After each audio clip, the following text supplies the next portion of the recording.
Bismillahirrahmanirrahim. Assalamualaikum warahmatullahi wabarakatuh. Alhamdulillahirabbil alamin. Wassalatu wassalam ala asyrafil anbiya'i wal mursalin wa ala alihi washabbihi ajmain, amma ba'du. Seiring puji yang tak pernah henti hanyalah milik Allah Subhanahu wa taala. Senandung rindu yang tak pernah layu hanyalah milik Allah yang Maha Tahu. Segenap sanjung tertumpu hanyalah milik Allah yang Maha Agung. Salawat salam marilah kita sanjungkan kepada Allah Subhanahu wa taala, pelipur lara di kala duka dan penerang hati di kala tersakiti. Salam tahiyat dan hormat saya haturkan kepada dewan juri. Salam wajah dan mahabbah saya haturkan kepada teman-teman semua. Ma'asyiral muslimin rahimakumullah. Pada kesempatan hari ini izinkan saya menyampaikan tausiah dengan judul Peran Pemuda Muslim di Era Zaman Now sebagai Kuntum Khairu Ummah.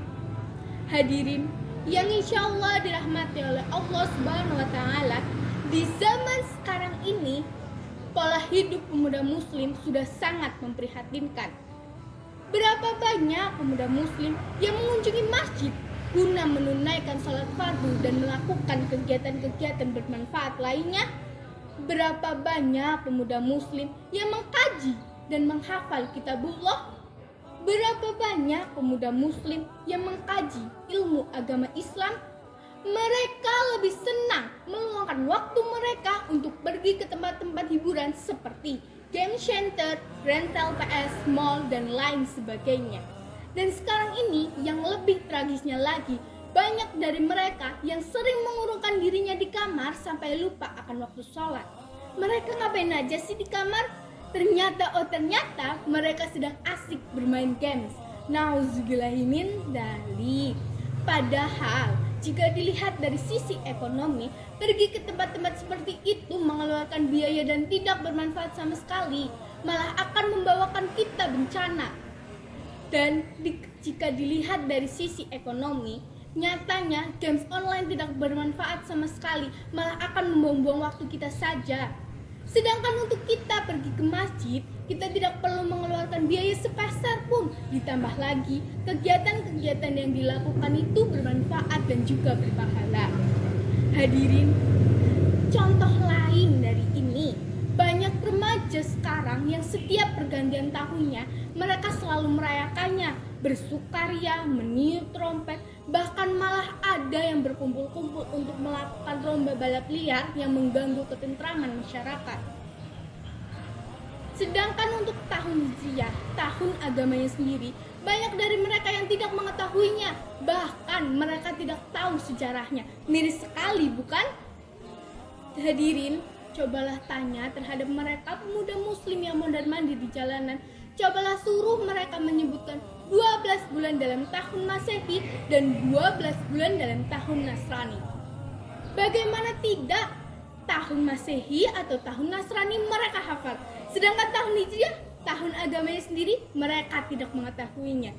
Jika tahun Hijriah saja mereka tidak hafal, lalu bagaimana sejarahnya? Hadirin yang insya Allah dirahmati oleh Allah Subhanahu wa taala, kita hidup di dunia ini bukan hanya untuk berfoya-foya, mencari nafkah, dan juga bermain. Tetapi tujuan kita hidup di dunia ini untuk beribadah dan mentauhidkan Allah Subhanahu wa taala. Sebagaimana tertulis dalam Quran surat Az-Zariyat ayat 56.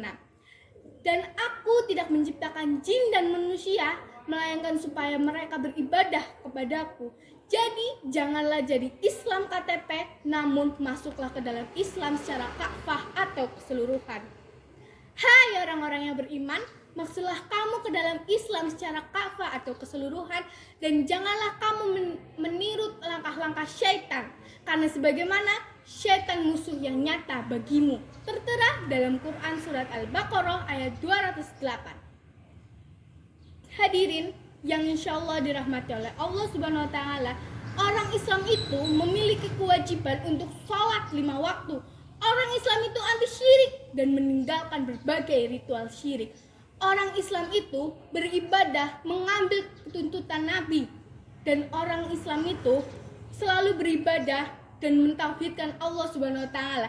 Inilah prinsip Islam yang sebenarnya. Jadi kesimpulannya adalah kita hidup di dunia ini bukan hanya bersenang-senang dan juga mencari kesenangan dunia, tapi tujuan kita hidup di dunia ini adalah untuk mentauhidkan Allah Subhanahu wa taala. Demikian tausiah dari saya. Bila ada tutur kata yang kurang mengenakan, saya mohon maaf. Wassalamualaikum warahmatullahi wabarakatuh.